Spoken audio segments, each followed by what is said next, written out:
And now, it's time for another Dice Tower review with Tom Vasel. Hey folks, I'm Tom Vasel, and today we're taking a look at Lightseekers. Now, Lightseekers is a new trading card game, or collectible card game, many people call them. Those are games that don't do that hot these days. There's not very many that come out. They're hard to do. You have to keep this collectability factor high. Also, most of them crash and burn fairly quickly. I don't really even look at them most of the time, but this one kind of intrigued me, mostly because it's bright and colorful, for sure, and also because I saw a lot of people playing it at conventions. I really liked again, just the look of it. Hearthstone's a game I like a lot, and this game looked a little bit like that. So I want to be clear on a couple things. Here, I got one of each of the starter decks, got a lot of booster cards, have messed with this game a lot. I've mostly played it in a 1-versus-1 setting because I firmly believe most trading card games should be played that way. And I haven't messed, there's AR, alternate reality, augmented reality, and other things that are involved with this game that I haven't touched at all. I just want to see, how does it play as a card game? Here's a little bit about how it works.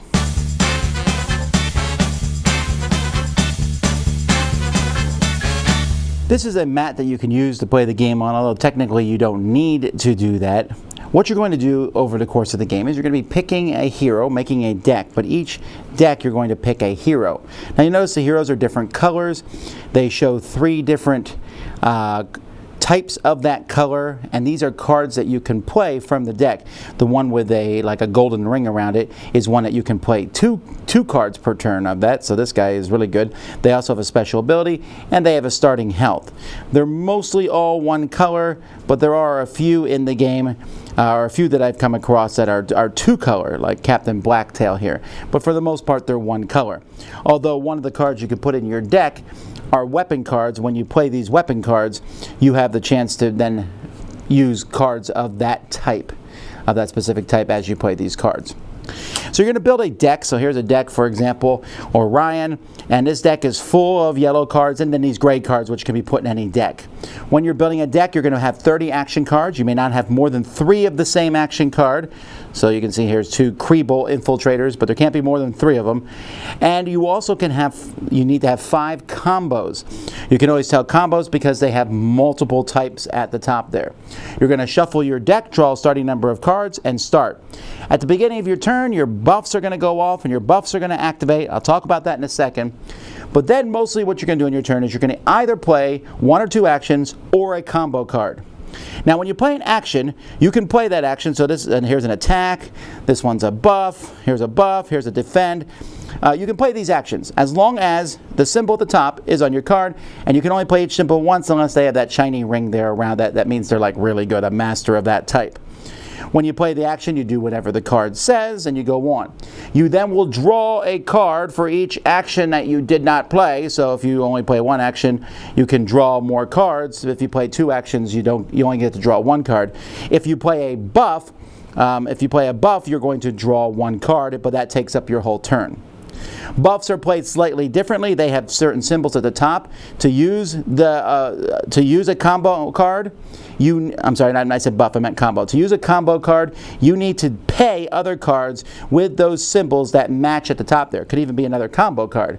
Those cards will go shuffled back into your deck, so you'll get to see them again. But these combo cards are big and giant, and that's why they're a little bit harder to play. So when you play these cards, you're just going to do various things on the card. So for example, this one here, it's an attack card. I play it and I discard it. It does 2 damage to my opponent, and then the recipient moves 2 defend cards from their hand to their deck. If your last discarded card is Lunar, you get an extra action. So there's a lot of different things going on with that one. A buff, it gets played on the table and stays in front of you. And buffs will, there's like 8 spots here on this board for buffs. And when someone plays a buff, it's going to stay there. Usually some of them go away after a certain amount of time, but your opponent has many cards where they'll be able to attack you. And it says your last discarded card counts as all elements. Here's a defend card. This lets you draw 1 card face up. If it's gravity, heal for 5. If it's solar, deal 5 damage to your target. So here you draw a card and see what happens. Now many of the buffs in the game, so let's take an example here, this full moon buff. So when I play this card, it's going to rotate every turn. At the beginning of your turn, all your buffs are going to rotate. When your buffs get back to their starting position, they go away, or sometimes they'll go faster than that. They'll have like or nothing happens here 3 times on this one. So some buffs happen faster, some buffs take longer, but eventually they're going to go away. And this one, for example, is going to, it says select another hero when this card comes into play. That hero can't play combos. Increase your healing received by the amount that's underneath the rotate. So this guy is going to, whenever he heals, he's going to increase that by 4. Here, this Dawnstalker, which is not going to do anything for the first 3 turns, will then eventually hit your opponent for 6 damage. So these combo cards that you're playing, you're going to play them, and sometimes they take a while before they go off. Sometimes they do. I've seen ones that do various effects as you rotate them. And that's pretty much the game. The starter decks come with these little stand-ups that you can use to keep track of your thing. I just use a token myself. But once someone goes down to 0, they're eliminated. If you eliminate all your opponents, so in a 2-player game, if you eliminate your opponent, you win. And all the decks have very different feels to them. You also, for one of your actions, can use the ability on your hero. Like this guy can draw 2 cards, but your enemy draws a card. This guy can take 2 damage, but draw 2 cards. This guy does 1 damage to another hero, can't increase it. This guy heals a hero for 1. This guy, this does a damage to another hero. So they're very basic abilities that you have on these different characters, but you can use those as one of your actions. And you're simply just going to keep attacking and playing buffs that will attack and heal yourself until you take out your opponent. The cards for this game, the artwork's very nice. It almost has a Hearthstone type feel to it. What the cards do is pretty easy to understand, the buffs and all. So these are, for example, this is a lot of green cards I got. I separated my cards in different colors. It's really easy to build a deck, and like I said, it's really easy to tell the difference between a regular card, like a buff here, and the combo cards, which always have more than one icon at the top. So overall, it's good. Not a huge fan of these foldable mats, and I'm definitely not a huge fan of these rules here. You know, the rules show the different elements of the different colors. So you can see here, there's 4 of each color. So remember that when you're building a deck, just because you're building a yellow doesn't mean you can use every yellow card.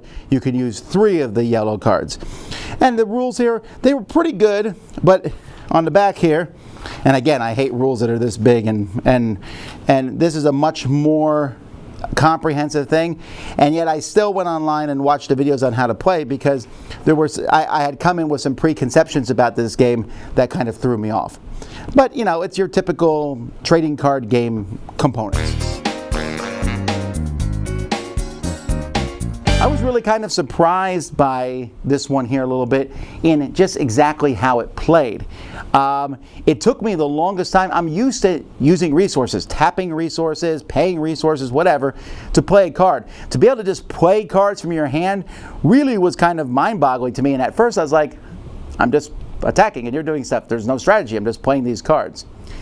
I'm still not convinced that there is a ton of strategy, and I'm also convinced after playing with the starter decks and after then making my own decks that making your own deck is a good chunk of how this game works. And I think that's the most fun of this game, to make those. I have, like I said, 1 or 2 characters that have 2 colors. There's a few of the weapons, but for the most part, this game you're playing within a single color. I do wish there were ways to match up the colors a little bit more, but maybe, I don't know, maybe I would need to get more and more boxes of boosters for that to happen. But the game itself, again, it's almost too simple, and at first you're like, where's the game?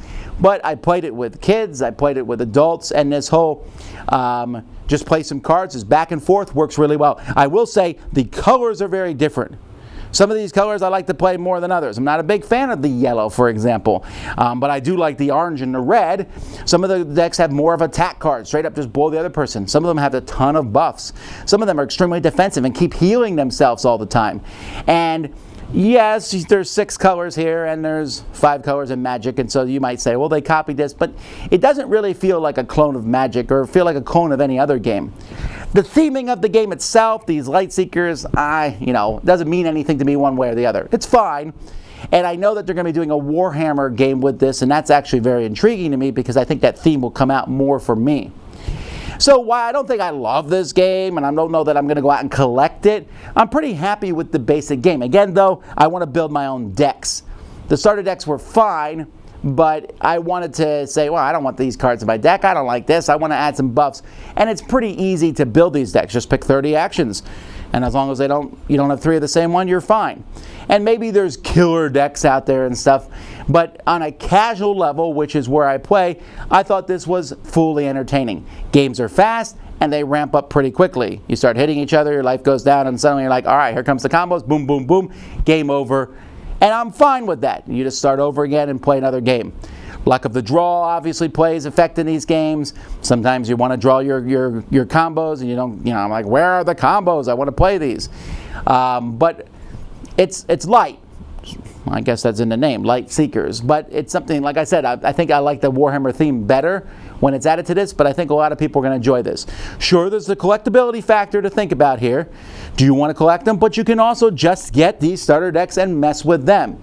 So you don't need to collect in this game, and for sure for me, I have a lot of different cards, piles and piles of cards. Like here's all my purple cards, and this is good enough for me right now. I'm not sitting here like, oh, I have the itch, I need to get more. Now maybe some people do, and if you do, beware.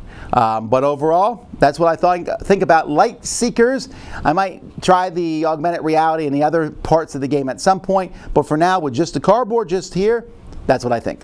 Dice Tower Judgment approved!